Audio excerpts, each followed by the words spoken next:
multicam going here.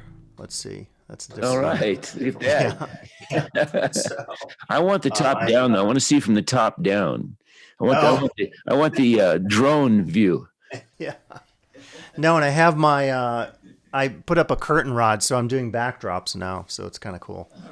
Same old over here. Just, Same old, same old. Just hanging out on Zoom, right? Yeah, just staring at a computer screen, talking yeah, to ghosts. yeah. Talking heads, cool. Okay, well we'll. So I think everybody knows. Hopefully, everybody. By the way, I got three people were interested in attending today but couldn't. So I was thinking if this particular topic is popular, particularly as it relates to like information literacy in our students, I might reach out to the library or instruction office and suggest it. Like for a faculty day or something like that, because it seemed like some people were interested in this particular topic just because I think of the time that we're in now. And I wanted to remind everybody that next week, Mike Spina will be joining us. I'm starting this professional development series. I hope to do one coming up on. A lot of this is intended for part-time faculty. And for example, I want to do a workshop on prepping for an interview, like a full-time faculty interview, something like that, because a lot of us at the college have had experiences with interviews, and I think we owe it to all the part-time faculty out there to help with this kind of professional development. So in that spirit, next week we'll do the professional development series on the faculty contract, and Mike Spina, who's our association president, will walk us through the whole faculty contract. It's not really going to be like an association meeting. It's more like, here's the contract, here's what you need to know, the different sections. I know a lot of questions come up about stipends. If you're writing a class, you might be doing something for ISP or for distance education or for some other program out there where there's a stipend and maybe you don't know how to get paid or how to request that. So we'll use this really as an information session to talk through the contract and then ask and answer any questions you might have about the contract. It sounds a little boring, but I think it's actually a good thing to know. And I don't have the contract memorized by any means, but knowing where things are is it's just really good, because then if you have to get help or you want to know about how do I apply for part-time faculty office hours, well, there's a section in the contract. How do I achieve the associate level at the college so that I can be paid more and have opportunities to do peer reviews of other faculty if I choose to? So we'll go through all that stuff next week, and we will record it as always. We'll record today's, by the way, and I mentioned in my pre-email that if you have a specific like student situation, be very general in it, just to protect FERPA. So you could say, well, I had a student once who had all these conspiracy theories, and I was trying to teach, art history or whatever, and they had conspiracy theories about the Illuminati, and it made it really hard to teach. So if you have any, ideas to offer or examples, specific examples, just be sure to keep it very, very general. And also, I always mention that if you say something in one of these talks, and I'll always, say it's being recorded, and you don't want to include it, just get back to me afterwards. It usually takes me a couple days to finalize stuff. But it's very easy. And I generally know. One time we were doing something on stress and COVID, and people were starting to talk about kind of personal experiences at the college. And I just said, hey, everyone, if it's okay, we won't record this. I only want it to be out there if you feel comfortable with what's presented. Oh, good. Melanie's joining us. Excellent. So let me let Melanie in. Great. Yeah. Awesome. Cool. I'm glad, Melanie, you're here. I was just mentioning that Melanie's our Director of Library and Information Services, and I was just mentioning that quite a few faculty mentioned they were interested in this topic. So I was even thinking for a faculty day or convocation or something, Melanie, if you're interested in leading something or facilitating, I know that this is totally your wheelhouse in terms of information literacy. And Melanie did a great talk when I was teaching the Promise class, and she took students through different types of information. It was related to one of the massive garbage patches, and just showing different journal articles or a blog post and how each of those has a different perspective. And so how you can use information literacy and understanding rhetoric and the voice of an author and how they present their information to be a more informed student was the context for the Promise class. I think for us, the context probably is going to be, if this happens in our class, what are some things we can do? And as I said in my email, this will primarily be a Q&A or just a brown bag to talk about stuff, and I'll sort of dictate a list of ideas that we can take forward and share. And again, if there's interest in doing this for convocation or faculty day, I personally would love it, because for me, it's one of the number one things I deal with just teaching social science, is that issue of trying to make sure that students are not coming at it from a particular perspective. I don't care if someone is liberal or conservative, libertarian, anarchist, or socialist. Whatever perspective they bring to the class, I just want to make sure as an instructor that they're playing, using a full deck and making sure that the information they're presenting hopefully is free of bias as much as that is possible, and hopefully has an academic or peer-reviewed source behind it or sources behind it. So I shared with everybody, this went out with the email. This was an article in the Chronicle of Higher Education, Teaching in the Age of Disinformation. Propaganda and conspiracy theories are everywhere. And I thought it was a really good piece, and I encourage everyone, and if you're watching this on the video afterwards as well, check out some of the hyperlinks. There's a really good information literacy guide that you can download, and there are some other articles. This is the one by a professor named Caulfield, and it's a free Creative Commons web literacy for student fact checkers, so you can check that out. The other thing that I thought was amusing was they were talking about how easily you can fool sometimes. I guess there are different information literacy checkers out there. And this was cited in the article. Someone made a fake website on the Pacific Northwest tree octopus. And it's, saying, help save the endangered tree octopus. Well, it's totally fake, right? There isn't a tree octopus. And it reminds me years ago, just if you indulge just a little second, Discovery Channel. Did anyone see this when it came out? The Discovery Mermaids series. This was years ago, and they did these as fake documentaries. But when you watch them with the CGI and just kind of the style that they use to present the information, some people were actually fooled. And this is an article on that, the politics of fake documentaries. So what happens if someone does something using satire or satirical concepts? The mermaid stuff, I don't know, when I look at it, I think you'd have to be a little gullible to believe it, but again, you never know in this day and age. And a couple of the articles that I thought were interesting. This one was on The Onion and Babylon Bee, and there's one in The Atlantic as well that are satirical articles. And sometimes people are fooled by these. You'll often discover this on social media where someone will post something and you say, well, that was a satirical article, or that was actually not real, So there's a lot of this, I think, going on in our world. And this is another article referenced in the article I sent to you. Students fall for misinformation. Is teaching them to read like fact checkers the solution? So I think the conversation for us today is to really say, what do we need to do as educators, as specialists in our field, to make sure that students are getting accurate information and we're not promoting anything that could lead to disinformation in the classroom. Just want to give you one bit from the article before we jump into discussion here. And I thought this was worth looking at. And the author says that colleges have traditionally been places where professors and their students use the tools of reason and inquiry to get the truth. But such work has become monumentally harder because of these changes. Students are entering college not only confused about what and whom to believe, but unsure of how to talk to people who think differently from them. The truth alone may not be enough to win arguments and change minds across the great divide that's consuming the United States. Political identification has grown so deeply personalized and much of the discourse so disconnected from facts. As one scholar put it, the information is almost beside the point, which is, I think, kind of a sad fact. And it kind of concludes this section. Is higher education prepared to teach students how to navigate this terrain? While many professors say they're able to handle difficult topics in the classroom, 2 recent surveys suggest that's not always the case.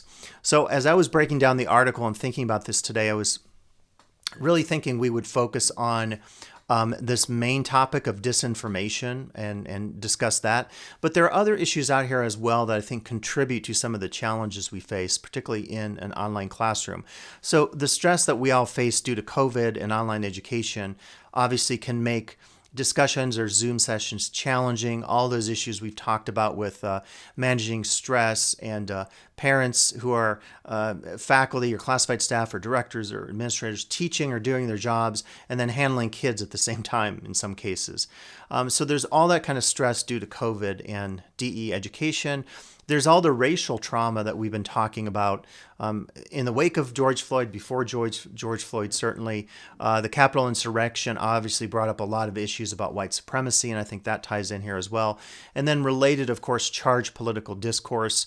When Trump first became president, I often, I made a deliberate decision. And I generally tell my students, like when I teach a class, hey, Carl, welcome. Carl Franz teaches biology and chemistry. Great to have you today. Sent me some great information that I'm sure we'll get to about just scientific method and how he approaches it, but in a classroom context. But when Trump first became president, I made a conscious decision just to not engage conversations about Trump in my classroom. If it directly related, I certainly would consider those, but it just became so charged just because of the nature of the Trump presidency, was one like any other, I would certainly say. So I think the charged political discourse always impacts our classes. And I've mentioned in these talks before that some of us deal with this more than others, although seeing, a science faculty member here today, I would say, science faculty are dealing with this more and more. If you're teaching a geology class and you have someone who believes in flat earth theories, I hate to even call them theories, they're concepts, right? A theory has a very specific sensibility behind it. If you read, Thomas Kuhn and Karl Popper and those guys that talk about scientific method, but there are ideas out there certainly that any of us, I think, in our classes might encounter just because of the nature of the world. But I think where we focus our attention today is this idea of disinformation and conspiracy theories. So, as an example, if you're teaching a class, I'll just kind of throw out mine and then we can all start to jump in. If you're teaching a biology class and you're talking about vaccines, maybe even before COVID, and I'm looking at Carl here because I know he's an expert in this, specifically with SARS and those kinds of viruses. But if you're teaching this in a biology class, even before COVID, and someone brings up an anti-vaxxer perspective and says, well, I hear that if my kid gets a vaccine, or if I get a vaccine, I have a kid, the kid could have autism. Or I hear that the government tracks me if I get a vaccine, or it's going to, do something to me. And I actually reached out to Carl and mentioned that I saw on the news that when the Capitol insurrection happened at the same time, there were all the stop the vote people and the white supremacists. And then at another booth somewhere down the street, there were all these anti-vaxxers. And there's this particular couple out there, I don't know their name, but they've been promoting a lot of this and selling all these fake cures,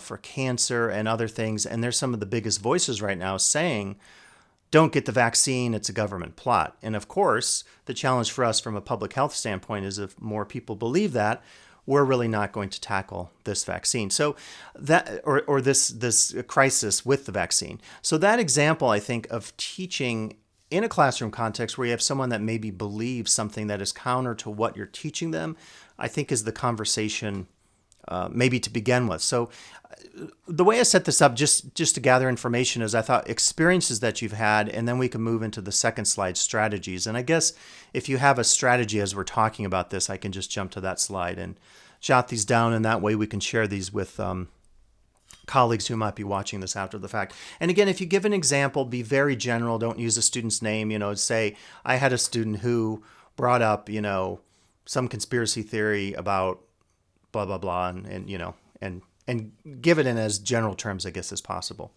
So who wants to start off then with either an experience or a way that you've dealt with contexts of disinformation that have affected how you've approached information in your class or teaching in your class?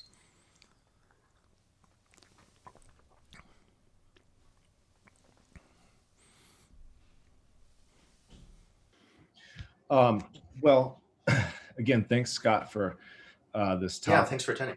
It's really important. Being in the sciences, there's potential for all kinds of different conflict, whether it's the theory of evolution or the anthropomorphic or anthropogenic causes of or roles in climate change, vaccine efficacy, all of these things have a chance to crop up in a conversation. I feel like I've been pretty, I don't know if lucky is the right word, but I haven't had a whole lot of pushback. And I've definitely taught concepts of evolution, of vaccines and things like that, where I was kind of expecting certain, at least some students to come up with some kind of theory that they had read or heard about. And you're absolutely right. A theory is very different from a hypothesis or an idea. Theory is something that's been validated multiple times through many different independent lines of inquiry. But on the rare cases that something does come up, I really kind of have to temper it and see, try and gauge what the student's approach is and what their goal is out of bringing up this issue. And if it's something that is going to be constructive, we can use it as a talking point for the class, then I'll go into it and challenge them with, well, what lines of evidence support this side that you're taking. I think it's very important that we don't come off being arrogant, that we don't come across as being condescending to their ideas, because as soon as you do that, you've lost them, right? As soon as you make them feel like they're crazy or that they're fringe or that what they're thinking is outrageous, there's no more dialogue. There's no more discourse. So I invite them to explain what things led them to that idea. And if it's, well, my mom said, or, well, my friend said, then that's not very compelling, right? If it's, well, I saw a YouTube video, that's not very compelling either. But if they start going into reading articles, then it's, well, was it peer reviewed? That's my approach. If, however, I know the student well enough and I think that this is just going to be a topic brought up for an argument, then I encourage that, why don't we talk about this offline? And, out like during break or after class. And I think that's important too, because students, when we're talking about disinformation and misinformation, the fact that these students are getting an education is already putting them at an advantage to be more informed and not be susceptible to disinformation. And so if we just say, oh, I'm not even going to talk about that, right? Or that's just crazy, then we're cutting off their curiosity and their, maybe they brought it up not to be controversial or to start an argument, but just to show that they're thinking about things. So those are kind of my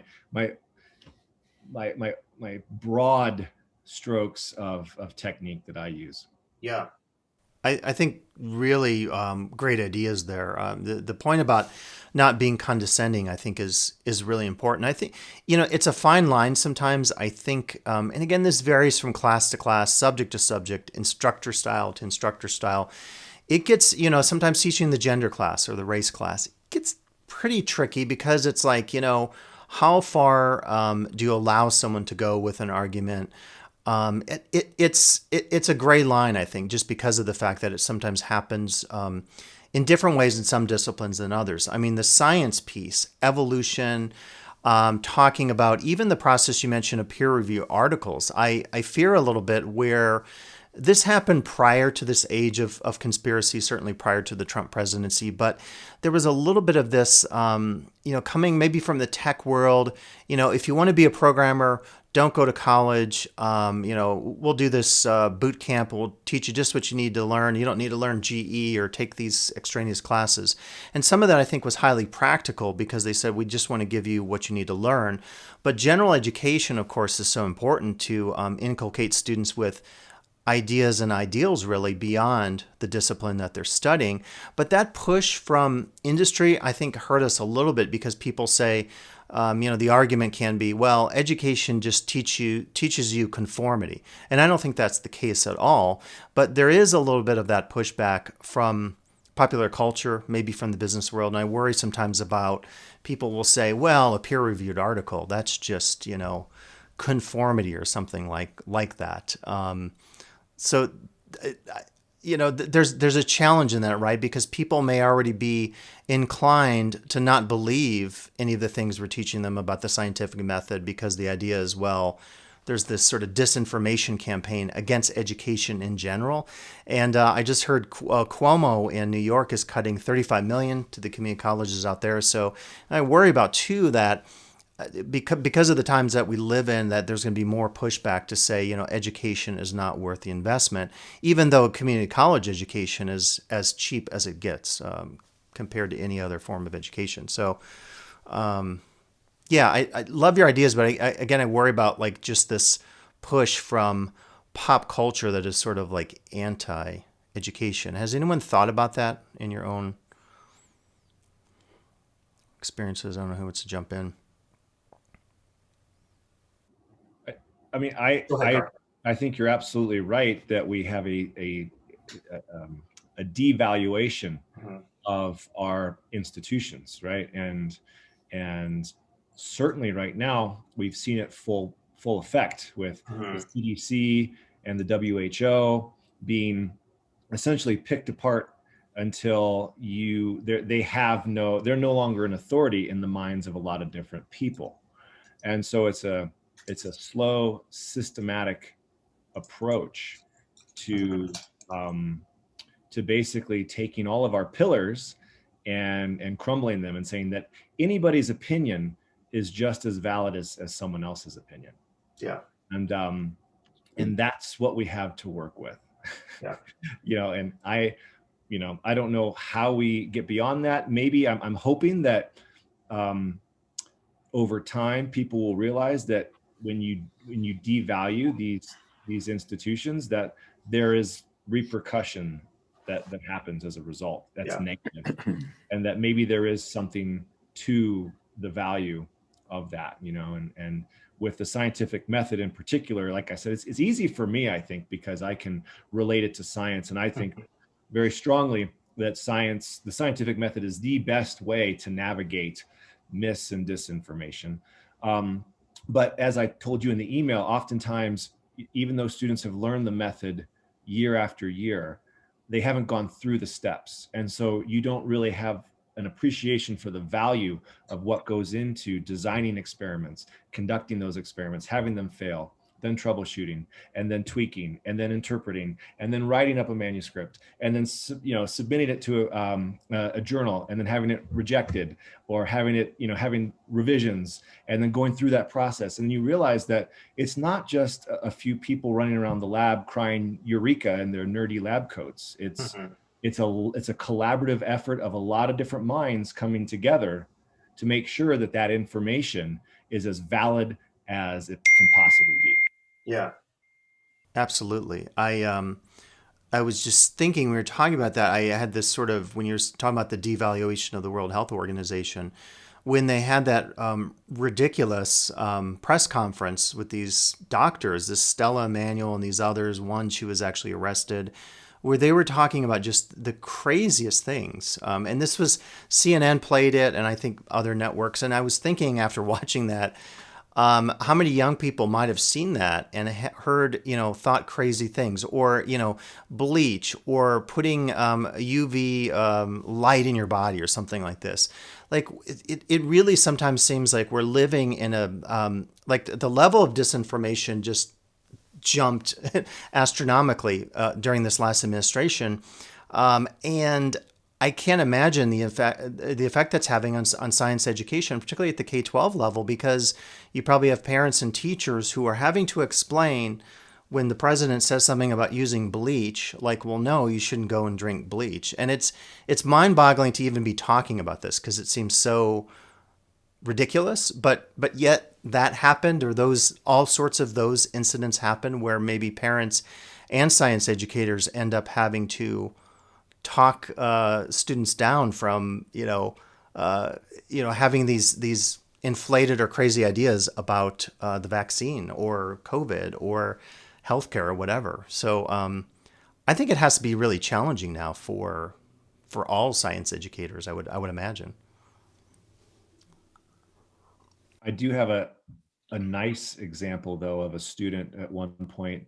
I don't know if you guys are familiar with Nextdoor, but it's a social Yeah. media platform for Yeah. neighborhoods, and I'm on that. And someone had brought up their concern that all these 5G towers are coming up in Tahoe, and one of my former students commented on that post very with logic and with clarity and respect and with the cool calculus of reason, and then a bunch of these 5G alarmists would pounce on this student, and even insult the student, and each time the student replied to their attacks, it was with again with the utmost sincere and respectful tone.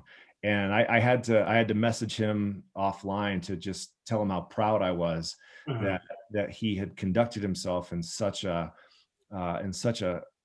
true and noble way in dealing with a subject that will bring people uh, will bring the worst out in people, and they'll try to drag you down into the mud and into the ditch, and he didn't go down there with them. And so I think that gives me hope. This student's a young person in their early 20s, and so I think that there's a lot of students we have to reach, and there are some that we are reaching, and that gives me hope.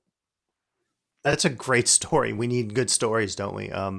About this. And I mean, certainly if you're modeling, and who knows, some students, they come to our classes with more maturity and previous education, or it could be something you inspired them to look at. But that's always great when you can have, their peers speaking truth, if you will, to something that you would be teaching, but because it's a peer, it might come across even with more power. I do worry about, the point about, students piling on and stuff. That sometimes happens, and I, can find it can happen with conservative or liberal students. When I teach my anthropology of religion class, I more often than not have to, I don't want to say protect, but, really watch out for very conservative, maybe evangelical leaning students who maybe are not the mean, if you will. They're not the norm in the class. Maybe most of the students in the class, in Tahoe, I have a lot of Wiccans or pagans or neo-pagans. So sometimes, you discover you have to, jump in and protect certain students who maybe become the target of. And I know the 5G stuff, even on campus, I've seen flyers back when we were open. I would be like, who's putting up 5G flyers? So that is a particular one. Is that a Tahoe one, or is that sort of nationwide? Because I noticed a lot of stuff in Tahoe. I think that you'll find people concerned about 5G nationwide. Nationwide. That's nationwide. Yes, if I could weigh in here a little bit, because I went to a neighborhood next door site a couple of days ago. I don't know how I got sucked into it, but I was reading the views on the insurrection from people in my neighborhood and was shocked at the perceptions of what was going on there, the disinformation, the feeling that the security force who was letting them in was somehow on Biden's side and trying to make Trump look bad, and it was Antifa. And my method in trying to deal with this in general, having taught, teaching public speaking and also teaching mass media and society, which I've been begging to get back into for the last 5 or 6 years, but for some reason they're doing that online. But I just think this is a great time to be teaching mass media and society, and I haven't been able to. But I teach logic and fallacies, and I drill down on them by making them apply to contemporary dialogue issues and things. So I was really tempted to respond to this next door thing. I didn't have the courage to do it, but I don't think it would have been applying the effective tools that I teach because I was so revved up about it and I wanted to straighten everybody out. But I don't find in my public speaking classes, and students are invited to share their viewpoints. Kids are pretty hip in most of my classes. I don't find too much radicalism I mean, they're really tuned into global warming. They're really tuned into what's happening in the ocean, environmental issues. I haven't had the experience of dealing with radical disinformation people. Carl had a good idea. You can, depending on the student's situation, I mean, you may not always want to say, hey, let's talk about this offline because, all of us are busy working professionals and of course we have office hours, but sometimes you think, do I want to give time to someone to express maybe conspiratorial views to me, or do I want to help a student who's really trying and needs my anthropology class to graduate, and it's a GE class and they're struggling? There's always that call, I think, that we make as educators. I've had situations in the past where I've walked down the counseling and said, hey, when Aaron Barnett retired, but I would typically talk to Aaron and say, I think this student has an issue with substance abuse in my class. I'm very concerned. I'm concerned about public safety. I don't want the person falling over or something like this, if they need some assistance. And so we worked on some of those situations because we're certainly not employed as therapists. We don't necessarily have background in psychotherapy or psychological discourse, but it's a fine line. And I guess a lot of this is because sometimes you may say, you redirect it, but then do you want to open it up to outside discussion? I think what Carl was talking about, I think depends on the case. I think if it's something like a student is bringing up, let's say a flat earth theory, and you feel like they're not being disrespectful and they really are curious, and as Carl was saying, don't condescend, spend some time with them maybe a little bit, and hopefully there's lifelong redirection. Not that what we're doing is, teaching them how to think, but in a sense we are, right? Because the scientific process is an example that you can't just come to it and say, well, I have a flat earth theory and I'm going to prove that, right? And so that might be an opportunity to have an intervention, but it's really a judgment call, isn't it? To think about how much time we're willing to spend to work with a student like that. Great conversation. I had a couple thoughts just as a librarian and as someone who works closely with students on critical thinking and information literacy. I like to engage students on peer review as a process and comparing it to Wikipedia. Both are peer reviewed in a sense, but students intuitively understand what makes Wikipedia unreliable: the lack of expertise, the anonymity of the author, there's no methodology or original research. I find that our students are savvy at recognizing inflammatory language, exaggerated claims, and some of the echo chamber of conspiracy theories. I like to engage students in this discussion of, well, whose voices are represented and whose voices are absent. Encourage them to question everything and triangulate everything. It can't be just, one Facebook post or one, something that an aunt sent along, but, using their research and their critical thinking skills to verify whatever they might feel, right? To take that emotion out of it and build a case based on research. I think the common denominator between what you and Eric are saying is that young students seem to be pretty, hip, as Eric said, and savvy, as you said, Mel. And I think that's true, given that they have grown up with the internet. It's been around their whole life. And so I think that a lot of conspiracy theories tend to resonate more with the older folks that are new to this tool and the the dangers of social media aren't aren't on their radar like they are with young people that have had this, that as far as long as they've been alive, they've known about these aspects. And I like to, going on your point about teaching them how to think, I think that we can teach them how to think. We don't focus on teaching them what to think, but if you can help them to figure out a method for learning, then they can take that with them as a tool, because eventually they're going to leave our classes and then they're going to learn on their own. But if they don't know the proper, I don't even want to say proper, but if they don't have a good skill set of how to take in information, then what they put in is subject to anything. And again, we've lived, I've grown up in a time where you don't talk about heated, the religion, politics, that's not for table talk, right? And so people don't know how to talk about heated subjects calmly without getting emotional and then letting the insults fly, because it's not something that we've been trained to do. I think they used to do that much more previous generations, where that was something that was entertained. And in the last several decades at least, we've had this concept of we just have to leave those things aside. We don't discuss those things because it just leads to argument. Well, if that's the case, then when it comes to it, you're not exercised and you don't know how to properly discuss that without getting into a fight. So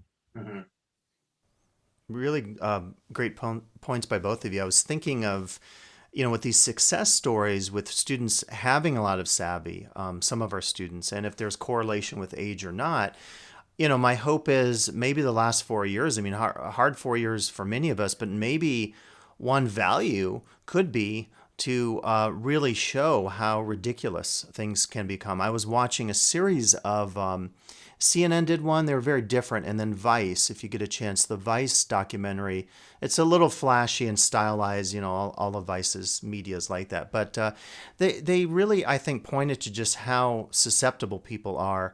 These were mostly older people. Again, I don't know if there's a correlation in there. The social scientists in me would want to look at that.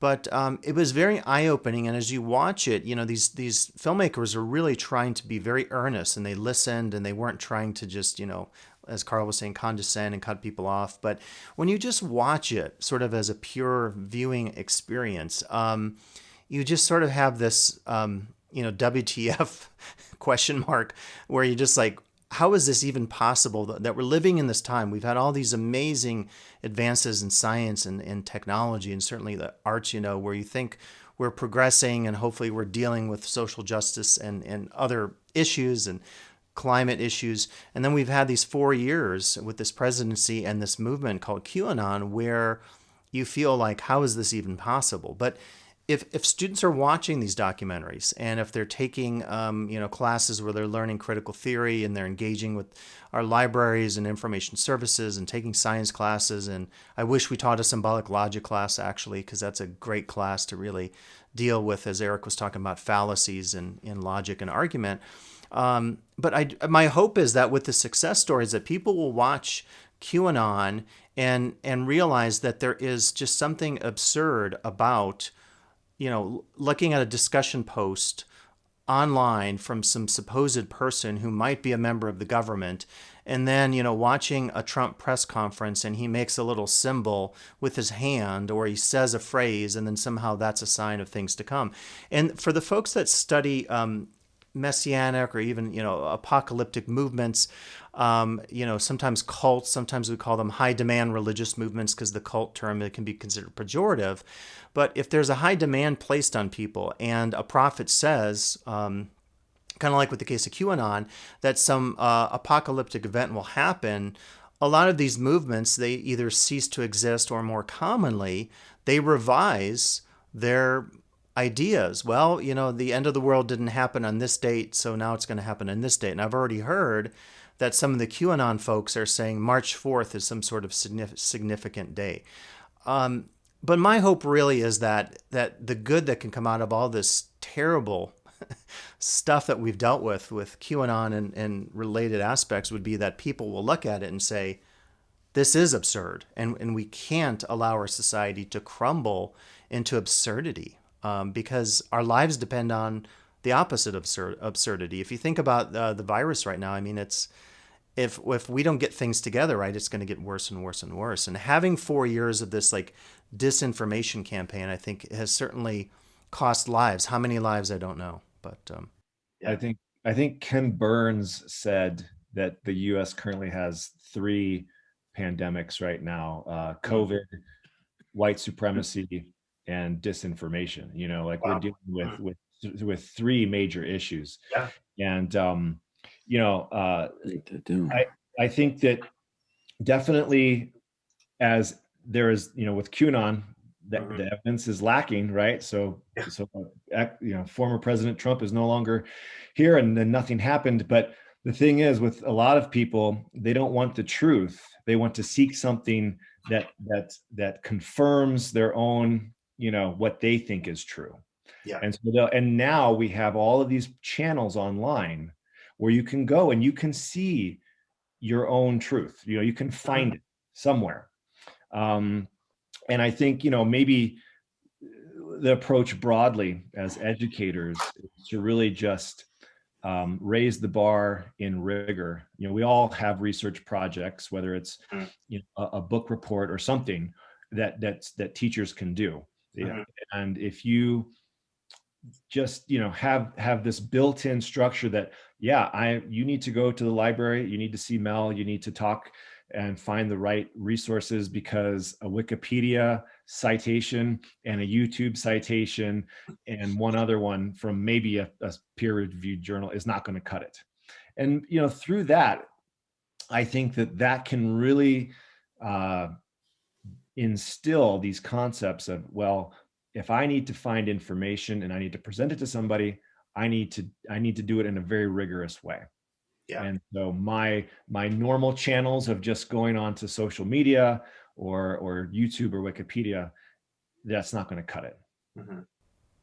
Makes me think of just, you know, as an institution, we should just double down and make sure that, you know, for Melanie and the library services folks who have modules that we can use in classes. I know we've done stuff for ISP, to do more of that and maybe really work together and say, okay, you know, we're getting in Carl's class and Eric's and maybe this other class. Well, you know, would it be relevant here? And not every class, obviously, is going to necessarily have a direct connection, but certainly even, you know, an art history class, you get into the methods of, well, here's how you conduct art history. It's not just a random process. So if we focus on that classic diagram of the scientific process as something iterative and cyclical, and we stress that in as many of our classes as possible, then I think we're doing our part to really provide students with the most information, the best information, the accurate information. If you read the article, you know, it has a very somber tone. And I was even reading another article related to this one saying that some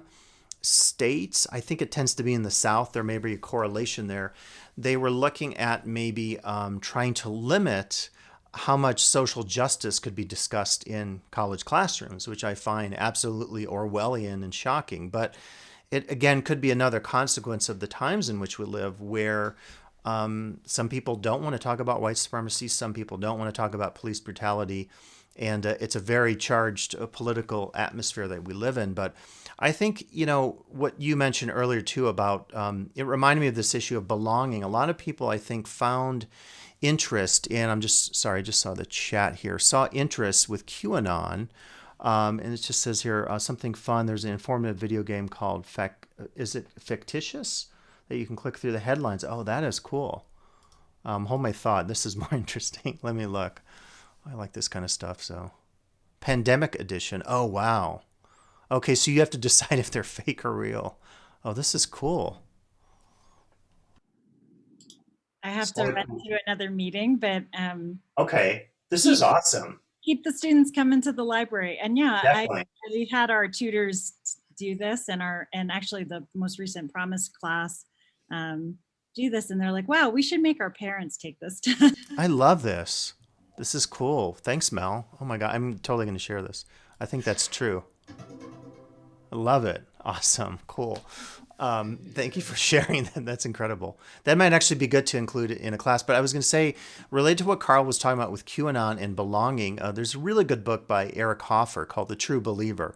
And there's actually a monument to Eric Hoffer, one of the peers, I forget, in San Francisco. But he wrote this great book called The True Believer, and he talked about that mass movements and cults and radical political movements often draw people in because people do want to belong. And I found when I was watching the Vice 3-part documentary on QAnon, there was a part that actually intersects with my other life studying immersive worlds and theme parks and museums and those kinds of spaces. And I've done some work with reenactors and people who do LARPs, which are live action role playing games. And there was this weird connection. And actually, one of the guys who claims to have started a QAnon, he was down, they did the interview down at the Nugget in Carson City. So he's supposedly hiding out in Carson City because he's worried these other guys are going to hurt him or something. But his theory was that the whole impetus of QAnon was a LARP. They created this alternative reality, and they wanted to immerse people in it. And then somehow this got turned into a thing, kind of like people believing an onion story is true when it's false. And so I found that just fascinating because that goes back to this point that people do want to feel a sense of belonging, and hopefully they can feel that through, the science club or taking part in community efforts, cleanup efforts, or, getting engaged in work experience or whatever it is that we do at the college. And that's, another thing to remember is that we do provide obviously services at the college, not just through our classes, but all the services that hopefully can give students positive involvement in community, and they don't look to these fringe groups. And I don't think we're at the point where we have to maybe do trainings on radicalization. I think it's a conversation we need to have nationally because the numbers from the Southern Poverty Law Center are pretty shocking in their hate map. But it would be something to maybe keep on our radar if someone is constantly referring to cryptic things. There are guides, and I can point you to some of those I've looked up online that talk about symbols or numbers and the significance of that to QAnon or other groups. But the point about belonging, I think, is a key one. And if we can redirect people in such a way that they're not looking at conspiratorial groups or radicalized groups, whatever those be, then we're certainly doing our jobs in terms of civic engagement and providing for a positive community. So I just reminded me of that. But I love this. Do you think you might use this in your class? I don't know. I'm going to give it a look. I think I can use it with work experience. Yeah. We have a module from New World of Work for the 21st century employability skills that talks about this exact topic and real news versus fake news and checking your sources and looking for bias in news articles and that kind of thing. And it's too short of a module as far as I'm concerned. Yeah. But, with a 12-week quarter, there's only so much we can do when we're trying to teach them how to be good human beings and good employees and balance work life and school. We kind of got to pick our battles. But I think I can totally use this in that module and have them complete it and start to think about sources and headlines and clickbait and all of that. Looks like a really neat resource. I'm going to have to go. I have a class at 1. Yeah, thanks, Carl. Really appreciate you attending today. Thank you for this topic. I really appreciate it. I think this is great work and really important to discuss. And maybe we could continue this in some. Oh, for sure. We'd love to. So thanks for attending, Carl. Thanks for your contributions, Carl. Yeah. Nice seeing you guys. Take care. Good to see you. Bye, Carl. And I was just going to say, Amber, I just appreciate everything. I know we've had conversations about everything you do in work experience, not just through the Promise class, but I remember once we were talking in the hallway about, I was saying, hey, I'm getting more and more emails from students where there's no subject line, or it's just like, just the progress report. And I know we're switching now at the college to something else, but I was like, what can we do with our Promise students and all our students to encourage them to develop kind of etiquette and soft skills so that they know how to approach not just their instructors, but classified staff on campus and how to be courteous, and also just, to create that sense of community that I think all of us desire and want. So I just appreciate everything that you do in this regard, because I just think like that is so important to building better students, if you will.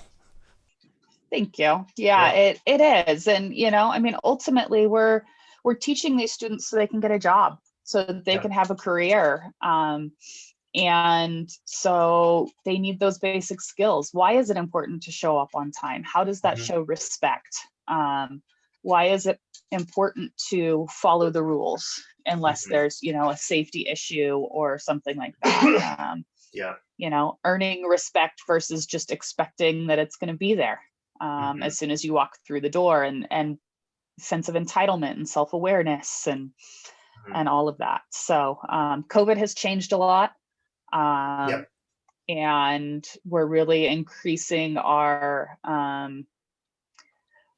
diversity awareness and some of those aspects of the course, because we feel like that's the most important pressing issue right now, is really exposing students to that and having them expose themselves and their employers and do that kind of thing. And so that's one of the reasons that this topic is so important for us, is when they are digging deep and trying to expose racist ideas or things like that, and talking to somebody who is their boss or their employer, they need to know their sources, and they need to make sure that their information is correct. So if we could spread this throughout the college and other topics so that they were getting more of it and spread out throughout their education, that'd be awesome. I find myself spending time with the consciousness of trying to make students understand how it is to be professional, to take pride in their work, to dare to be impressive, kind of thing, so that they can be effective in business and the outside world. But if that's all I was doing in teaching, I would get out of it, because the true university level education, as I idealistically envision it, is to enrich your lives, to give you more critical thinking skills, to be more open to being educated and to lifelong learning, and to also be able to think clearly so you can make good decisions in your life in all aspects, not just career stuff. Because what we're dealing with right now in our country is the lack of education, because people don't know how to critically think and analyze. So they get swept up into movements and cults.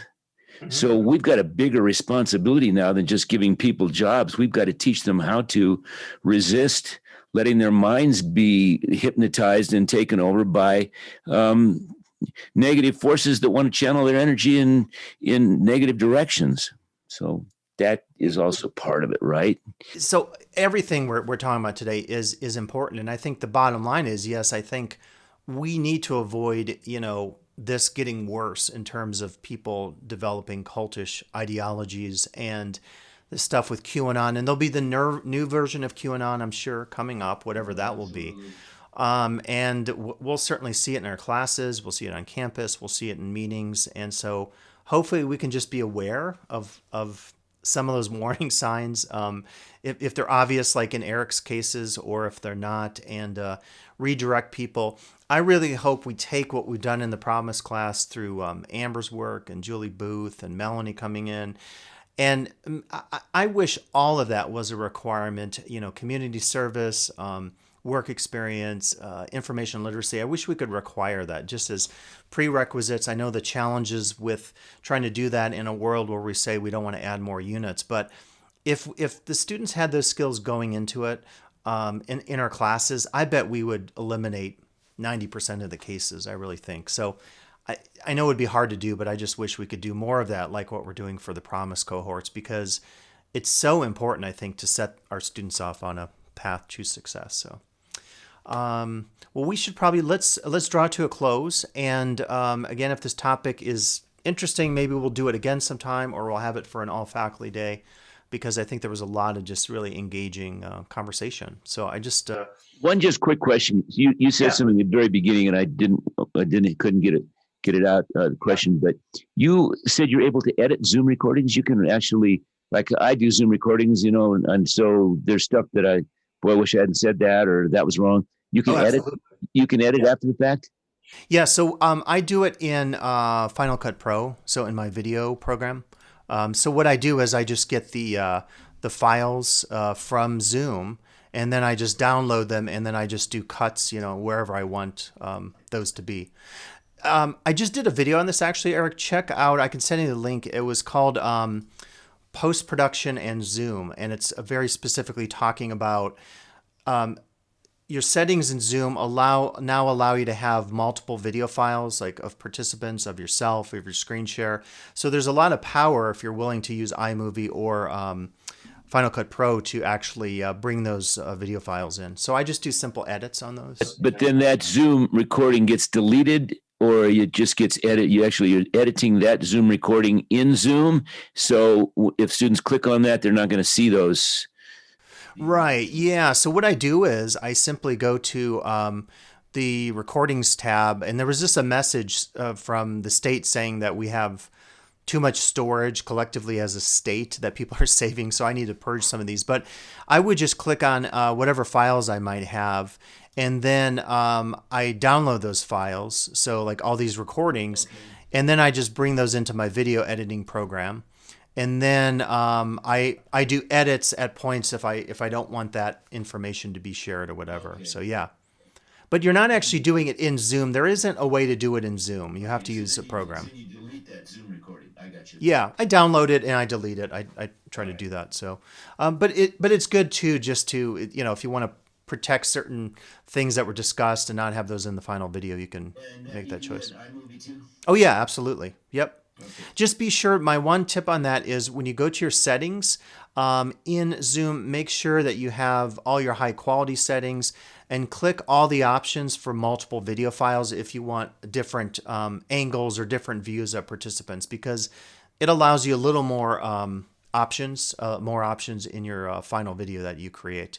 So it's good to go to your settings on Zoom and click on the recordings tab settings. And then that is where you'd want to just check. As you can see on mine, everything is checked. So I'm going to get a bunch of files. I'll get an audio file. I'll get active, gallery, screen share, all these various views. And then you can decide after the fact which of those that you want to use and which that you don't. But be sure to check those. So yeah. All right. Excellent. Well, I thank you both. And thanks for everyone attending. Really great points. Enjoyed the conversation. Yeah, have a great day and do some good in the world. All right. Thanks, everyone.